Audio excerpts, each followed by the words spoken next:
Hello students, class 9. Today I am teaching a new chapter, Pastoralists in the Modern World.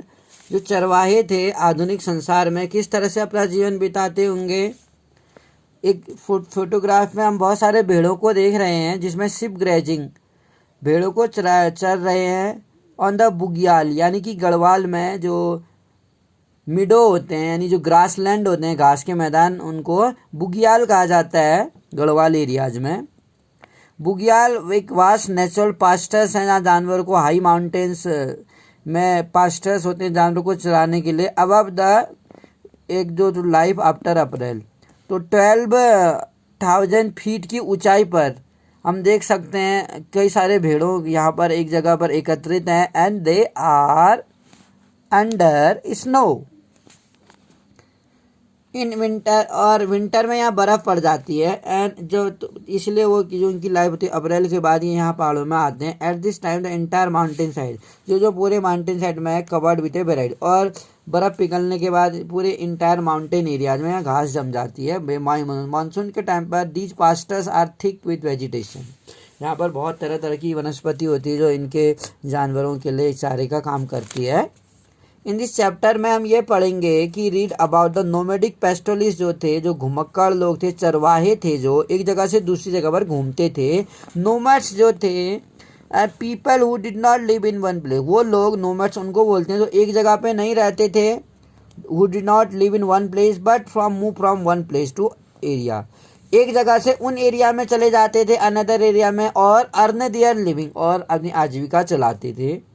In many part of India Bharat के भी कई हिस्सों में हम देखते हैं we can see nomads pastoralist on the move with their herds अपने herds के साथ जो बकरियों के झुंड के साथ या भेड़ों के झुंड के साथ कैमल्स होते हैं या कैटल्स के साथ अपने जानवरों के साथ वो क्या करते हैं एक जगह से दूसरी जगह पे मूवमेंट करते हैं। Have you ever wondered where they are coming from and where they are headed वो कहाँ से आते हैं और कहाँ पर चले जाते हैं हेडेड होते हैं। And do you know how they live क्या आप जानते हैं वो कैसे रहते हैं। And what their past has been उनका जो पास्ट था उनका जो अतीत था वो कैसा था।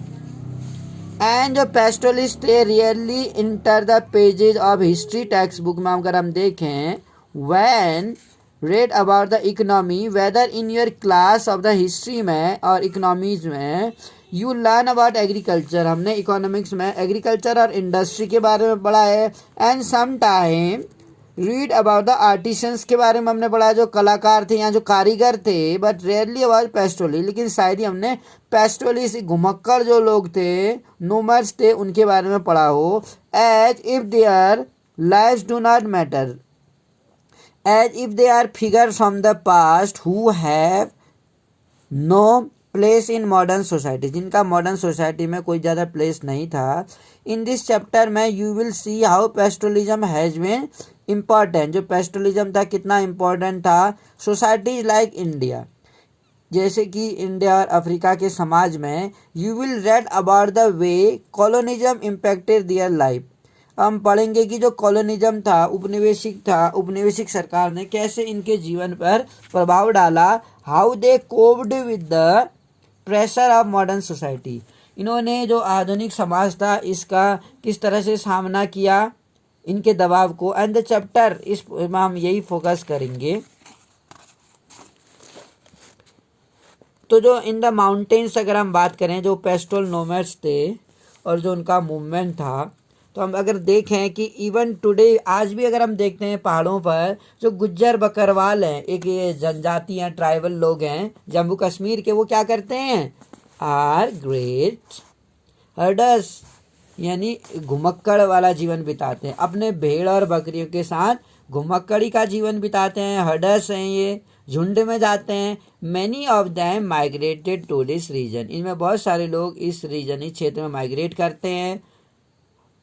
19वीं सेंचुरी में यहाँ आए थे in the search of pastors क्योंकि जानवरों के लिए एक बेहतर घास के मैदान की तलाश में पास्टर्स के लिए एनिमल्स के लिए वो यहाँ पर आए। एंड ग्रेजुअली और धीरे धीरे ओवर द डिकेड्स कई शताब्दियों तक they establish themselves in the area वो इस एरिया में अपने आप को उन्होंने स्थापित किया यानी वहाँ पर वो बस गए। एंड मूव्ड एनुअली, और एनुअली वार्षिक रूप से ये समर और विंटर के टाइम में ग्रेजिंग ग्राउंड्स की तलाश में एक जगह से दूसरी जगह पर मूवमेंट करते थे। इन विंटर में अगर हम देखें, सर्दियों के मौसम में जब high mountain were covered with snow, तो ऊंचे स्थानों पर विंटर के मौसम में जब बर्फ़ पड़ जाती है, they live with their herds in low hills, वो अपने झुंड के साथ, जानवरों के साथ नीची पहाड़ियों में रहते हैं, शिवालिक रेंज के नीचे। They dry scrub forest are provide pasture, यहाँ पर जो ड्राई स्क्रब हैं, जो जंगल हैं सूखे, क्या करते हैं, वो पास्चर प्रोवाइड करते हैं अब इनके जानवरों के लिए, हर्ट्स के लिए। By the end of April के ख़त्म होते ही बिगेन दियर नॉर्थन मार्च, उनका उत्तर की ओर मार्च होना शुरू हो जाता है for their summer grazing ground, क्योंकि जैसे जैसे गर्मी आती जाती है या मानसून आता जाता है, तो जब बर्फ़ पिघलती है, बर्फ़ पिघलने के बाद आसपास के एरिया में इनके जानवरों के लिए बहुत ज़्यादा मात्रा में घास उत्पन्न हो जाती है। Several house hold came together for this journey, तो इसमें से कई परिवार जो होते हैं इस जर्नी में साथ देते हैं, या साथ साथ काफिला चलता है इनका, जिसको काफिला बोलते हैं, कारवां कह सकते हैं हम, जो क्या कहते हैं, अपने जानवरों के साथ, जैसे इनके साथ ये भेड़ बकरियां या अदर तरह के जानवरों को रखते हैं भेड़ बकरियों के अलावा, और इनका जो कारवां चलता है, काफिला चलता है, अपने साथ ये अपने बच्चों को, इवन जो जानवरों को, अपने बूढ़े बुजुर्गों को साथ लेके बैलगाड़ी में इधर जानवरों को साथ लेके बेहतर पास्चर लैंड की तलाश में ऊंचे पहाड़ी इलाकों में चले जाते हैं। और इस तरीके से हम देखते हैं सेवरल दो क्रॉस द पीर पंजाल, वो पीर पंजाल जो रेंज है जम्मू कश्मीर में, इंटर द वैली, और उस पीर पंजाल रेंज को, दर्रे को, जो दर्रा होता है पहाड़ों के बीच जो घाटी होती है, उसको पास करके वो कश्मीर घाटी में प्रवेश करते हैं with the onset of summer, जैसे ही समर का मौसम आ जाता है, द स्नो मेल्टेड, और बर्फ़ पिघल जाती है, जो माउंटेन साइड में पूरे पहाड़ी इलाकों में पूरा लश ग्रीन यानी हरियाली आ जाती है। The variety of the grasses, और कई तरह के अलग अलग विभिन्न प्रकार की घास, स्पॉटेड विद, जो नई रिच न्यूट्रिशियस होती है, पोषक वाली होती है, फॉर द एनिमल, जो इनके जानवरों के लिए बहुत ज़रूरी होती है। बाय द एंड सितंबर, और जैसे सितंबर आना स्टार्ट हो जाता है, अप्रैल खत्म होते होते तो पहाड़ों की ओर आ जाते हैं, जहाँ पर बर्फ़ पिघलने से पूरा हरियाली में इनको पोषक वाली घास मिलती है, इनके जानवरों के लिए चारा मिल जाता है। लेकिन सितंबर आते आते जो बकरवाल होते हैं were on the move again, दोबारा से वो मूवमेंट करने लग जाते हैं, क्योंकि इन्हें पता है कि सितंबर आते आते फिर ठंडा सीजन आ जाता है और पहाड़ों पर बर्फ़ पड़ती है, और पहाड़ों पर रहना जानवरों के साथ इनके लिए पॉसिबल नहीं हो पाता, तो ये नीचे डाउन आना स्टार्ट हो जाते हैं। एंड दिस टाइम दिया डाउनवर्ड, इनकी जर्नी नीचे को होती है। ठीक ऐसे ही जो भोटिया होते हैं, भोटिया कम्युनिटी, वो भी ऐसा ही करती है, वो गर्मी के मौसम में पहाड़ों में रहती है, पहाड़ों में आ जाती है, और जाड़े के दिन में जब पहाड़ों में बर्फ़ पड़ती है तो वो अपना घर नीचे बना लेते हैं, जो भोटिया कम्युनिटी होती है। तो गुज्जर बकरवाल कम्युनिटी भी ऐसा ही करती है, पहाड़ों में वो गर्मियों में जाती है अपने जानवरों को चराने के लिए, और जैसे ही सर्दी आ जाती है, विंटर, बर्फ़ पड़ती है पहाड़ों में, वो लोग अपने परिवार के साथ फिर नीचे की ओर आ जाते हैं, इनका जो कारवां है नीचे की ओर आना स्टार्ट हो जाता है, यानी कि परमानेंटली एक जगह पे नहीं रहते हैं। जो वेराइटीज अगर हम बात करें, grass they sprouted provide rich nutritions है for animals, birds. By end सितंबर तक बकरवाल वेर ऑन मूवमेंट, जो बकरवाल कम्युनिटी दोबारा से मूवमेंट करती है, इस टाइम डाउनवर्ड की ओर होती है इनकी यात्रा, back to the winter base, winter के आधार पर। And when the high mountain were covered with snow, और जब ऊंचे इलाकों में बर्फ़ पड़ जाती है, जो हर्ट्स होते हैं लो हिल्स यानी नीची पहाड़ियों में इनको जानवर चराया जाता है, in a different areas of mountains. तो ये क्या करते हैं, अलग अलग माउंटेन्स के हिस्सों में जो गद्दी होती है, जो गद्दी शिपयार्ड होते हैं, Himachal Pradesh as a similar cycle, Himachal Pradesh की है गद्दी, और गुज्जर बकरवाल है जम्मू कश्मीर की कम्युनिटी। तो इसी तरह से अगर हिमाचल प्रदेश की गद्दी जनजाति की बात करें, इनका भी एक स्मॉल साइकिल सीजनल मूवमेंट चलता है टू स्पेंड देयर विंटर, इसमें भी ये क्या करते हैं, विंटर के मौसम में इन लो हिल्स में शिवालिक रेंज में रहते हैं and grazing flocks in the scrub forest, और अपने जो झुंड होता है जानवर का फ्लॉक्स को स्क्रब फॉरेस्ट में जो कांटेदार जिस तरह से जंगल होता है स्क्रब होता है वहाँ पर चराते हैं। एंड अप्रैल जैसे ही आता है दे मूव्ड नॉर्थ, उत्तर की ओर चले जाते हैं क्योंकि वहाँ पर बर्फ़ पिघलने से लाहौल और स्पीति वाले इलाकों में हरियाली छा जाती है, तो इनके जानवर के लिए पौष्टिक जो ग्रास होती है वो अवेलेबल होती है।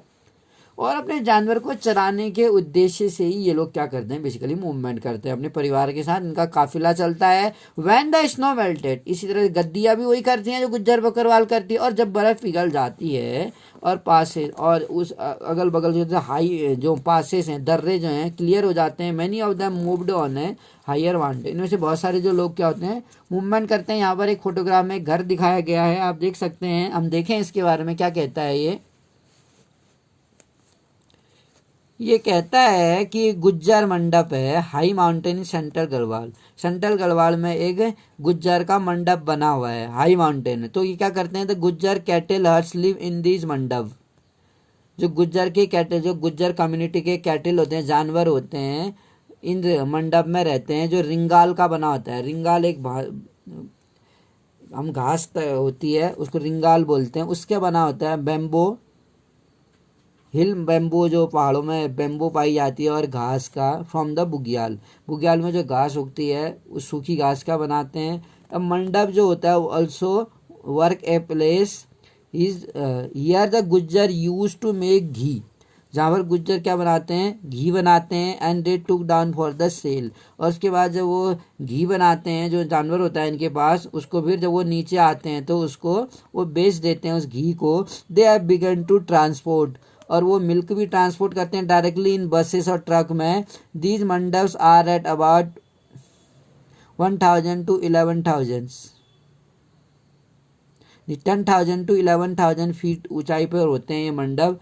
Buffalo can not climb any higher, और जो भैंस होती है वो बहुत ऊंचे स्थानों पर वो नहीं चढ़ सकती है, तो इसलिए उसको मुश्किलें होती हैं उसके लिए।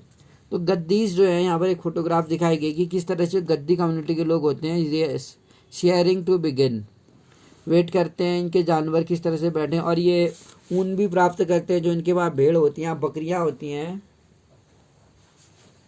अपने साथ भैंस को रखते हैं, अपने साथ घोड़े को रखते हैं, ये ऊँटों को रखते हैं अपने साथ। 22 सितंबर तक अगर हम बात करें they begin their return movement, उनका रिटर्न मूवमेंट शुरू हो जाता है। On the away they stop once again, गांव में एक बार फिर रुक जाते हैं वो सितंबर आते आते हैं, क्योंकि इस समय उनका रिटर्न वापस आने का मूवमेंट शुरू हो जाता है। लाहौल और स्पीति जो है reapings their summer harvest and sowing their winter crop, then they descended with their flock to their winter grazing grounds on the Shivalik hills. और नेक्स्ट अप्रैल में एक बार फिर से वो मार्च करते हैं अपनी बकरियों के साथ और भेड़ों के साथ, समर जो गर्मी में घास के मैदान है उनकी, और इनका मूवमेंट शुरू हो जाता है गद्दीज का। Further to east in Garhwal में and Kumaon the Gujjar cattles की बात करें herders came down to the dry forest, वो ड्राई फॉरेस्ट में आए of the Bhabar in the winter, went up to the high meadows. The bugyals जो हैं इन समर में many of them were originally from Jammu Kashmir से होते हैं and to the UP hill से 19th century in search of good pasture. The pattern of cyclic movement जो चलता है इनका समर से विंटर की और टिपिकल होता है। कई सारे जो मैनी पास्टल कम्युनिटीज हैं हिमालयाज की, इंक्लूडिंग द जैसे जिसमें भोटिया आते हैं, शेरपा आते हैं और किन्नौर आते हैं हिमाचल प्रदेश के रहने वाले। All of them had to adjust the seasonal change, उन सभी को एक सीजनल चेंज वो करना पड़ता है जो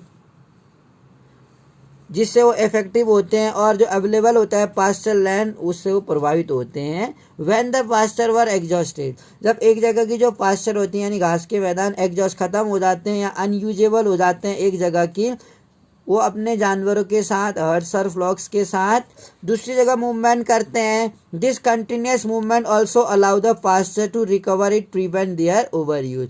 इस कंटिन्यूस मूवमेंट से ऑल्सो अलाउ, ये क्या करता है पास्चर्स को अलाउ करता है टू रिकवर। अगर पास्चर्स जो होते हैं एक जगह की जो घास होती है एग्जॉस्ट हो जाती है तो उसके बाद वो दूसरी जगह पे चले जाते हैं, इस कारण से उस जगह की घास भी दोबारा से उग जाती है और रिटेन करने के लिए सही रहता है। यहाँ पर हम अगर देखें जो एक लोग हैं गद्दी शिप्स जो होते हैं बिंग शिपयार्ड किया जा रहा है, उनको उनसे ऊन प्राप्त किया जा रहा है। सितंबर तक the Gaddi shipyard came down, नीचे को आ जाते हैं ऊंचे इलाकों से। On the way down they held for while to have a sheep reared, the sheep are bathed and clean before their wool is cut. भेड़ों को नहलाया जाता है उनसे वूल काटने से पहले। समर कहता है कि बेसिकली गर्मी के मौसम में ऊन निकालते हैं, ठंडे के मौसम में अगर ऊन निकालेंगे उनको ठंडा हो जाता है। गर्मी के मौसम में उनसे ऊन निकाला जाता है। इस तरह से ऑन द प्लेटोज और प्लेन्स एंड डेजर्ट की हम बात करेंगे in the next video. Thank you for listening me.